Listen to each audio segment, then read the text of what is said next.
Buenas noches y bienvenidos a Sala de Prensa de Noticias Caracol Ahora. Los resultados que arroja la Justicia Especial de Paz, o también conocida como JEP, vuelven a ser materia de debate por unos cuestionamientos que hizo el presidente Iván Duque, pidiendo resultados para que las personas que se han sometido a esta jurisdicción entreguen información de rutas del narcotráfico, también de reclutamiento de menores de edad y hasta secuestros. Esto ya ha producido reacciones como la de la misma presidenta de la JEP, Patricia Linares, quien señaló que la JEP viene actuando desde hace 2 años y medio y que debe haber esfuerzos de todos para que el proceso no sea entorpecido por voces que están interesadas en mantener la guerra en el país. Por eso invitamos esta noche a Hernando Herrera Mercado, director de la Corporación Excelencia en la Justicia. Bienvenido, doctor Herrera, y gracias por acompañarnos. Muchas gracias, Juanita. Unas buenas noches para todos ustedes, por supuesto para la gran audiencia de Caracol Televisión, de este gran programa, y los complacidos somos siempre nosotros en poderles colaborar. Qué bueno que nos pueda acompañar. Doctor Herrera, le comienzo preguntando, ¿para usted tiene razón el presidente Iván Duque al pedir resultados de esa justicia transicional después de solo 2 años de funcionamiento? Pensamos, Juanita, que el principal objetivo que tiene la Jurisdicción Especial de Paz son las víctimas. Y a pesar de que en este momento se han producido más de 28.000 decisiones o providencias judiciales por parte de esta jurisdicción, todavía no se han visto grandes decisiones en lo que tiene que ver con los macrocasos. Pero también, independientemente de esa razón, es no menos cierto que la Jurisdicción Especial de Paz hay que fortalecerla, hay que precisamente brindarle todo el apoyo. Y esa misión que tiene esa jurisdicción no solamente le corresponde a ellos, sino también a todos los connacionales para apoyar su gestión. Desde ese punto de vista, entonces, en resumen, consideramos que claro que tiene el presidente la razón en llamar la atención de la JEP por resultados mucho más prontos e idóneos, pero también tiene razón la presidenta de la JEP en pedir que se rodee ese organismo para que no se atente contra su existencia. Así las cosas, doctor Herrera, ¿qué resultados concretos podemos esperar entonces de la JEP? Porque aún hay quienes piden que los exguerrilleros de las FARC vayan a la cárcel por sus crímenes, pero eso pues evidentemente no va a ocurrir. Juanita, afortunado o desafortunadamente, digamos que eso quedó como hecho pretérito, como hecho en el pasado. El acuerdo de paz llegó para quedarse. Y obviamente una de las improntas que genera, de los lineamientos que genera, es una condición de juzgamiento especial para los miembros de la FARC que hubieran obviamente combatido y hubieran cometido crímenes durante el conflicto armado, como también exintegrantes de la fuerza pública y agentes del Estado. Desde ese punto de vista, hoy en día pensar en que eso se puede reevaluar es supremamente difícil. Y vuelvo y repito, así uno no comparta muchos de los términos del acuerdo de paz y pueda criticarlo, pues es un acuerdo que está firmado por el Estado colombiano y obviamente hay que cumplirlo. Usted me estaba mencionando hace un momento que le gustaría, por ejemplo, también conocer grandes casos que tengan que ver con las víctimas, soluciones, digamos un poco de reparación a todas esas personas que sufrieron por las FARC. ¿Cómo cuáles se refiere a usted? Yo me refiero esencialmente a 3 delitos que me parece que fueron monstruosos y que cometió permanente y cotidianamente la guerrilla de la FARC. El primero, el del secuestro, un crimen absolutamente miserable. El segundo, también no menos repudiable, las violaciones a mujeres que precisamente estaban en esas poblaciones. Y también, en un tercer lugar, el reclutamiento forzado de menores. En esos 3 aspectos me parece que la Jurisdicción Especial de Paz tiene una misión muy importante. Doctor Herrera, las críticas también pasan por la actitud de los jefes de las FARC, que siguen sin aceptar su participación en delitos como el secuestro o el reclutamiento de menores, que usted lo acaba de mencionar. ¿Qué tanta responsabilidad tienen ellos en que este proceso no avance como debería?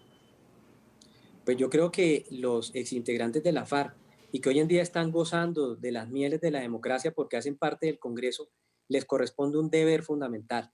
Así como el Estado tiene que cumplir con ese juzgamiento especial, ellos también tienen que otorgar la colaboración para precisamente resarcir a las víctimas. Hasta ahora, lo que he visto en muchos de los miembros de la FARC es una actitud cínica y descarada, que no atiende a ese elemento fundamental y es precisamente corresponder a la verdad, principio fundante de esa justicia transicional. Y está también episodios tan graves como el de Santrich. ¿Qué efectos tienen estos en la justicia transicional? Digamos, él la abandonó prácticamente. La abandonó Juanita ciertamente, además con la complacencia de unos magistrados que se equivocaron, erraron, porque no solamente le fallaron a la jurisdicción, le fallaron al país.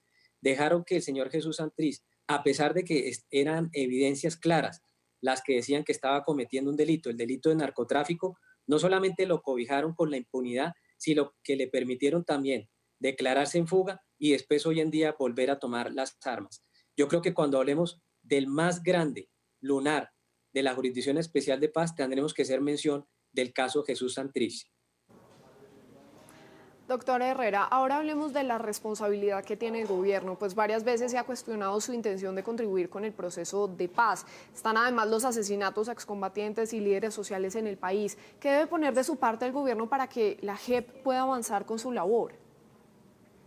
Yo creo que en boca, Juanita, del doctor Emilio Archila, quien hace las veces de la Consejería Presidencial para ese desarrollo y ese cumplimiento del Estado, hay precisamente una voz para colaborar en lo que debe ser la seguridad de esos excombatientes, que por supuesto es un deber también natural y que el Estado tiene que cumplirlo a fe y a ciencia cierta. No es dable la desprotección que en algunos casos se ha dado frente a esos excombatientes. Esa garantía también fundamental a la seguridad y a poder volver a la vida civil sin absoluta complicación es uno de los elementos que motiva no solamente a la FARC, sino que el día de mañana, cuando exista un eventual arreglo o acuerdo de paz con el ELN, también sirva de fundamento. Pensamos entonces que además de eso el Estado tiene otra obligación bien importante. Ya Juanita la señalaba, la que tiene que ver con la Jurisdicción Especial de Paz. La Jurisdicción Especial de Paz llegó para quedarse. Nosotros no somos partidarios de la extinción, de la eliminación de la Jurisdicción Especial de Paz. Sí, por el contrario, de fortalecerla, sí, por el contrario, de brindarle los elementos técnicos para que preste una tarea eficiente. Pero sabrá también, como contrapartida a la Jurisdicción Especial de Paz y sus magistrados, que si no cumplen con ese deber fundamental, que es resarcir a las víctimas, habremos perdido ese ejercicio fundamental para crear ese organismo.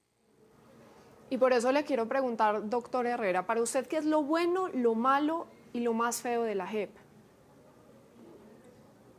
Lo bueno de la Jurisdicción Especial de Paz es que Colombia se la está jugando con un sistema inédito de administrar justicia en situación del conflicto armado. Y creo que eso ha generado precisamente una legitimidad que se ve representada en que más de 12.500 combatientes hayan acudido a esa jurisdicción.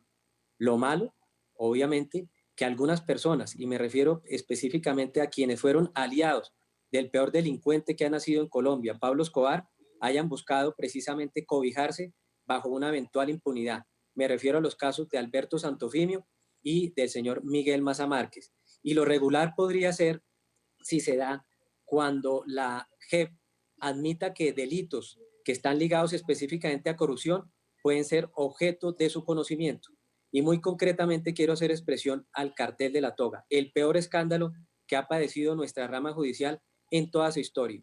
No es admisible desde ningún punto de vista que se admita que excongresistas que participaron en ese presunto hecho ilícito se pretendan cobijar bajo un sistema que precisamente es más benévolo. Nosotros pensamos que el señor Álvaro Astor debe ser concretamente juzgado por la jurisdicción ordinaria, nunca por la Jurisdicción Especial de Paz. Como es gris el tema, pensamos que es por ahora regular y que la Jurisdicción Especial de Paz tiene la posibilidad de lucirse para evitar ese desafuero. Doctor Herrera, al comienzo de este análisis usted me estaba mencionando que la JEP ha tomado alrededor de 28.000 decisiones en todo lo que tiene que ver con el conflicto armado en el país, pero no ha tomado grandes decisiones de grandes casos, de masacres muy grandes que todos recordamos. ¿Qué le falta futuro a la JEP? Juanita, es una muy buena pregunta y precisamente en conversación de hace algunos días con la doctora Patricia Linares, persona que dicho sea de paso me parece de gran carácter, de gran entereza para llevar la conducción de la JEP, me decía que próximamente se vienen esas decisiones a favor de las víctimas en esos llamados macrocasos. Yo confío en ella, creo que además específicamente en esa jurisdicción hay magistrados de gran valía. El caso de la doctora Patricia Linares es uno de ellos. Y creo que esos magistrados serios van a terminar precisamente permitiendo que esa jurisdicción opere eficientemente en algo que no nos cansamos en señalar y en reiterar, el beneficio de las víctimas. La FARC vale tanto así como la posibilidad que tenga de resarcir a aquellas personas que fueron aquejadas, vulneradas en sus derechos en esa cruenta guerra de más de 50 años que vivió Colombia. A lo largo de esta conversación usted me ha dicho que la JEP llegó para quedarse, doctor Herrera, pero también se conocen otras voces que no están de acuerdo con la JEP, incluso han cuestionado su utilidad. ¿Cómo lo ve usted? Yo creo que, Juanita, en cuanto a la utilidad lo vamos a ver precisamente en estas decisiones, pero estamos a la expectativa y la JEP obviamente está en periodo de prueba. Si la JEP corresponde, como lo espero yo, como me ha sido anunciado, con esas grandes decisiones, decisiones que precisamente beneficien a las víctimas, habrá sido útil y eficiente y habrá valido la pena ese esfuerzo. Claro que hay voces disidentes y hay voces que dicen que la Jurisdicción Especial de Paz debería ser eliminada, extinguida, pero nos parece que el escenario es más el de centrarnos en una exigencia para que esos recursos que está invirtiendo el Estado colombiano en la JEP terminen precisamente notándose a favor de esas importantes misiones que ese ente tiene. Claro, y qué importante sería para la memoria y para la historia de nuestro país. Doctor Herrera, ¿cuándo podremos hacer entonces un balance real de lo logrado por el acuerdo de paz? ¿Cuántos años más debemos esperar? Porque estos procesos además suelen ser bastante largos. Sí, Juanita, y yo hay cosas que aprecio del acuerdo de paz y hay otras que censuro. A mí me parece que no había por qué darle la posibilidad a personas involucradas en delitos de lesa humanidad de hacer parte del Congreso sin ni siquiera pasar un tamiz de juzgamiento. Creo que hay una gran falla en la confección del acuerdo de paz, pero también creo que el acuerdo de paz tiene, por qué no decirlo, un beneficio en cuanto se refiere precisamente a privilegiar a las víctimas. Si por el otro lado vemos que la FARC tiene un cumplimiento muy importante referido a inventariar sus bienes de manera oportuna y a corresponder a la verdad, también deberemos de decir que ese acuerdo de paz cumplió con su objetivo. Pero si la FARC incumple con esos dos elementos fundamentales, habremos todos los colombianos perdido el tiempo. Y qué grave sería eso, doctor Herrera. Ya para ir concluyendo todo este análisis y todas estas visiones que usted nos está presentando, ¿qué recomendaciones le haría usted a la JEP? Yo creo, Juanita, que le podemos dar las siguientes recomendaciones. Primero, yo creo que es importante que las víctimas puedan acceder no a una, sino a todas las audiencias en las cuales precisamente sus victimarios están revelando esa aparente o presunta verdad. Hoy en día ello no es así y a mí me parece que eso tiene gran valía en el fortalecimiento de nuestra alma nacional. Lo segundo, claro que sí, es exigirle desde la parte administrativa un funcionamiento idóneo y probo y transparente en cuanto a la contratación. Creo que nos da precisamente un privilegio y una ventaja contar con la doctora Linares al frente de ese ente y en la Secretaría Ejecutiva contar con la doctora Amón. Creo que eso es un parte de tranquilidad, pero de todos modos esa lupa debe seguir prendida. Y un tercer elemento, la Jurisdicción Especial de Paz no puede operar como una justicia parcializada, sino como una justicia objetiva e imparcial, como opera el resto de la jurisdicción en el país. Y desde ese punto de vista me refiero a algunos magistrados, pocos ellos sí, que obviamente tienen todo el conocimiento, pero que por sus actividades previas podrían precisamente recaer en eventuales conflictos de interés. A ellos el llamado de atención es que si tienen algún impedimento lo revelen, a efectos de que la sociedad civil no tenga que imponer esas cargas que le deben surgir, de hecho, a un juez serio y probo. Claro, está en juego la memoria de nuestro país, cómo se ha vivido este conflicto en nuestro país. Es el doctor Hernando Herrera Mercado, director de la Corporación Excelencia en la Justicia, y este es el análisis de estos 2 años de funcionamiento de la JEP. Sin duda, como lo mencionábamos, doctor, la reparación de las víctimas aún sigue siendo ese gran desafío, involucrarlas más. Gracias por su tiempo. Muchas gracias a ustedes, Juanita. Un abrazo especial y una buena noche. Buenas noches. Muy bien, así hacemos una pausa, pero cuando regresemos nos va a acompañar Ricardo Ospina para contarnos qué es lo que tiene hoy en su radar. Ya volvemos.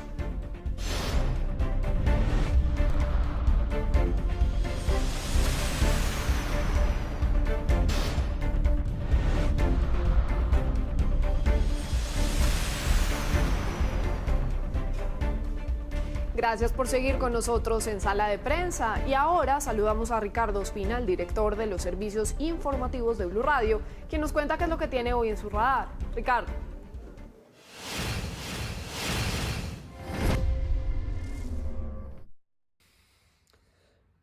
Muy buenas noches. Hoy entra en el radar aquí en Sala de Prensa en Noticias Caracol Ahora lo que está pendiente por resolverse en dos aspectos de la pandemia. Uno que tiene que ver con el conocimiento paulatino que empiezan a tener los expertos y que comienzan ya a implementar en los ciudadanos, y por otro lado un asunto que sí requiere una atención urgente por parte de la CPS y de los laboratorios.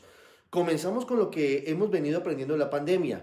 Hoy el viceministro de Salud, Luis Alexander Moscoso, confirmó lo que ya se había anticipado hace algunos días, y es que no habrá segunda prueba de COVID-19 para quienes son asintomáticos o tienen síntomas leves de la enfermedad. En esos casos, de acuerdo con lo que ha dicho el viceministro, solamente se requiere una prueba y luego a los 14 días de aislamiento, de cuidados en casa y cuando hayan desaparecido los leves síntomas, la persona podrá reincorporarse a sus actividades de manera normal, con todos los cuidados, con tapabocas y con toda la higiene posible, pero no se va a tener la necesidad de una segunda prueba para certificar que la persona queda libre del virus. Esto, entre otras cosas, significa un beneficio para bajarle la tensión a la posible o eventual escasez en algún momento de los reactivos para la práctica de este tipo de pruebas, las pruebas moleculares. Por otro lado, bueno, y esto tiene que ver además con lo que ha dicho la alcaldesa Claudia López, que terminó respaldando al gobierno nacional frente a esta determinación. Dijo que es lo que han determinado los expertos y que está bien que solamente se haga una prueba PCR y que luego, si la persona no tiene síntomas o es leve la cantidad de cosas que tiene como consecuencia del coronavirus, pues no se requiere una segunda prueba para congestionar aún más el sistema de salud del país. Por otro lado, y esto sí requiere una solución urgente, y es que todavía persisten más de 25.000 pruebas represadas en los laboratorios pendientes de analizar. Esto sin duda no permite que tenga el país una foto más nítida del momento actual que vive la pandemia en el país. Y hay múltiples advertencias y múltiples pretextos de los laboratorios y también de las EPS que dicen que puede ser una crisis de éxito o que dicen que en algunos casos han tenido algunas dificultades. Sin esa capacidad cada vez más rápida para entregar resultados, será imposible que el país tenga una foto más precisa para poder conocer hacia dónde avanza la pandemia. Han hecho un buen trabajo los laboratorios, han hecho un buen trabajo desde el INS, pero este cuello de botella debe solucionarse lo más pronto posible. Así es, importante ese llamado. Gracias, Ricardo. Y hasta aquí, Sala de Prensa de Noticias Caracol Ahora. Los dejamos con el programa Signo Pesos. Buenas noches.